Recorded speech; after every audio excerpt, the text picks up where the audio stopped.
দৰ্শকৰ জ্ঞাততে এইখিনিতে জনাওঁ যে কেন্দ্ৰীয় গৃহমন্ত্ৰী অমিত শ্বাহে অহা 8 তাৰিখৰ পৰা নিৰ্বাচনী প্ৰচাৰৰ বাবে অসমলৈ অহা কথা আছিল যদিও তেওঁৰ কাৰ্যসূচী বাতিল কৰা হৈছে।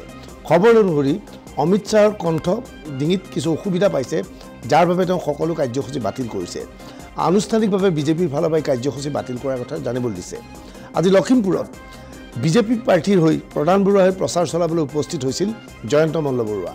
জয়ন্ত মল্ল বৰুৱাই নিৰ্বাচনী প্ৰচাৰ অভিযানত মঞ্চত এগৰাকী বিদ্যায়িত্তাই নচাৰ লগে লগে জয়ন্ত মল্ল বৰুৱা নাচি উঠিছিল। সেই দৃশ্য চাওঁ হওক।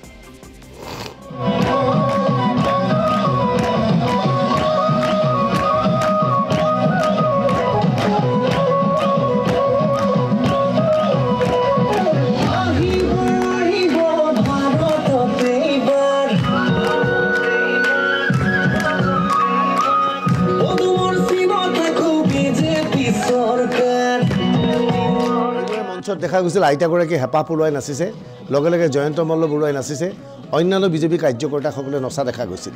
লখিমপুৰত প্ৰধান বৰুৱাৰ বিৰুদ্ধে কংগ্ৰেছে উদয় শংকৰ হাজৰিকাক থিয় কৰাইছে, কিন্তু বিজেপিয়ে দাবী কৰিছে যে প্ৰধান বৰুৱাই সমষ্টিৰ পৰা বিজয়ী হোৱাটো নিশ্চিত। আজি এই সংক্ৰান্তত কি কৈছিল জয়ন্ত মল্ল বৰুৱাই সেয়াই শুনিলো আহক। নিৰ্বাচনটো এনেকুৱা এটা পৰ্যায়লৈ লৈ গৈছে যে এতিয়া আৰু ইয়াত বিৰোধী দল বিচাৰি পাবলৈ নাই। বিৰোধী দলৰ কেণ্ডিডেট কোন মই গমেই পোৱা নাই। মাজে মাজে টিভিত কিবা কিবি শুনি থাকোঁ, টিভি চালে দেখিবলৈ পাওঁ, তাক বাহিৰেতো ক'তো মই বিৰোধী দলৰ মানুহ দেখা নাই। আৰু যিটো বিৰোধী দল কংগ্ৰেছ, এতিয়াতো তাৰ ফুটবলটোত পামেই নাই, লঠিয়াই থাকিলেও নাযায়হে নাযায়, এনেকুৱা এটা অৱস্থা। তেওঁলোকৰ যিটো সভাপতি, ই পুৰা ফুটবলটো লঠিয়াই আছে, কিন্তু ফুটবলটো নাযায়হে নাযায়, ক'তো লৰচৰে নকৰে, এনেকুৱা এটা অৱস্থা।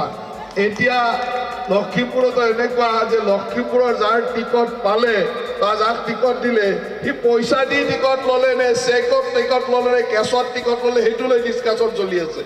তেওঁ পইচাটো গেছ এজেঞ্চিৰ পৰা দিলে নে ক'ৰবাৰ ব্লেক মানি দিলে, ক'ত পইচাটো পঠালে, চেকত দিলে নে কেছত দিলে, সেইবিলাকতে ব্যস্ত। গতিকে ইয়াত আৰু বিৰোধীৰ কথা পাতিবলগীয়া নাই, বিৰোধী নাই, বিৰোধী শূন্য।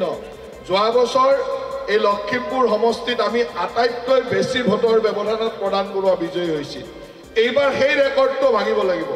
সেই ৰেকৰ্ডটো ভাঙি আপোনালোকে 7 লাখতকৈ বেছি ভোটত প্ৰধান বৰুৱাক জিকাব বুলি মোৰ বিশ্বাস আছে।